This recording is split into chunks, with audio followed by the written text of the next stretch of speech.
Well,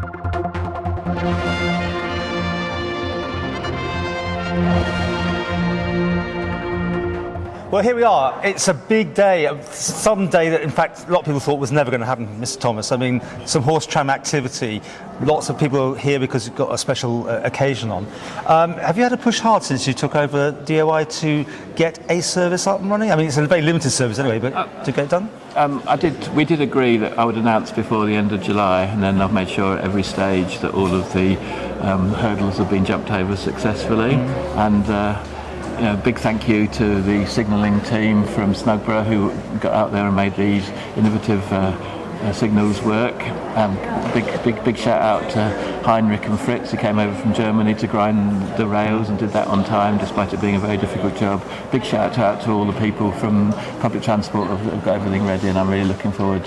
How much does this all cost though now? I mean, this extra grinding of all the rails and derusting, all this is, it's been going on for some time. The extras, haven't they? There were a team, in terms of the grinding, there were a team of over here with specialist equipment, specialists for a couple of weeks. That cost, but it's an awful lot less than the hundreds of thousands that we saved by buying these rails second hand. And in the future, the horse trams themselves will keep the tracks as rust-free as you ever can be if you live by the seaside in the north of the world.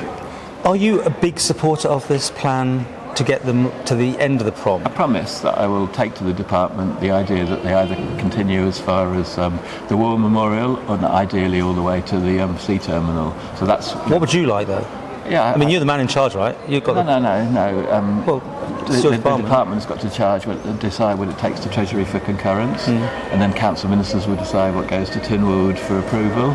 But the pledge I would make is that there'll be no more construction up until at least the winter of 2023, and so next year we'll begin in the department laying out options for Treasury, council ministers, then Tynwald. As a Douglas Central MHK, we all pledged. We actually wanted the horse trams to go to the sea terminal, as was Tynwald's settled policy and intention. But I've got to be realistic. We're in new times, straitened finances. We've got to make sure we get value for money. We've got to make sure that we balance priorities. And so I'll be making the case, and we'll be against many other cases now. Basically, what went wrong is we should have had these questions settled once and for all in 2014. And when big politicians get involved, it ends up being very, very confusing. And this is iconic. These horse trams have been running ever since 1876, isn't it? Except for during the Second World War. Many of the 13 trams around us, have been operating for all, if not most, of that time. And it's a great day that we've got them back in operation because they haven't been doing that for 2019. I'm excited, and I'm sure there are lots of other people around the island who are excited. Well, you don't need to make a speech, so what we're going to hear? I mean, I'm going to announce the new timetable, and that new timetable it's roughly the same as before. We're not going to be operating on Mondays, but every other. But only one tram's going out. It's a shorter route. Yeah. The number of services each day leaving here and leaving the other end are roughly the same number as previously. So we've got an exciting opportunity from our historic, culturally significant, unique Isle of Man horse trams. They're back on the road, and isn't that great? Except if you're in a car and it's in rush hour, or it's TT or Manx Grand Prix or anything like that. The tram service is designed not to interfere with people who are getting to work. It always has been. It's linked into the Manx Electric Railway timetable. Always has been. Will continue to be so. And let's not think of it as in that way. Let's think of it for what it is, which is one of the only horse trams around the world, and it's our horse tram. It's up there with the TT and the Manx Cat, isn't it? In terms of your culture, and you being a true Manx and all of that. And it's the first step. With the horse trams are running now. Obviously, the buses, in terms of most people's lives, are more important than the horse trams.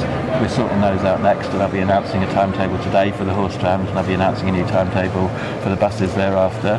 Obviously, airlines matter so much more to modern people than horse trams do, in the sense that they have to get across to various places around our islands and elsewhere in the world, and got big plans for the airport. Okay. But this is an important day, and let's celebrate. Well, you've opened the door on it now, and I'm flying it later today, so I want to know, because I mean, we all sit around thinking, will this flight go? Will we get off the Isle of Man? And that can't be right. Can't be right. Friday's the worst day, of course. And essentially, it's to do with airline services, and it's to do with how the airport operates, and they're all under the microscope. Really looking forward to welcoming the new airport director to the island when he moves here middle of August, and got big plans for him to consider with his professional hat on. And let's look at transport as an integrated bay. Here we're talking about heritage rail and our huge history. The Victorians would have been proud of what we've achieved, because we said we were going to finish by the end of July, and they're opening by the end of July, and we've got the timetable we had in 2019 back on schedule again. We do have to make substantial progress for buses and airlines, and that's for another day. And here we today look around this wonderful new facility.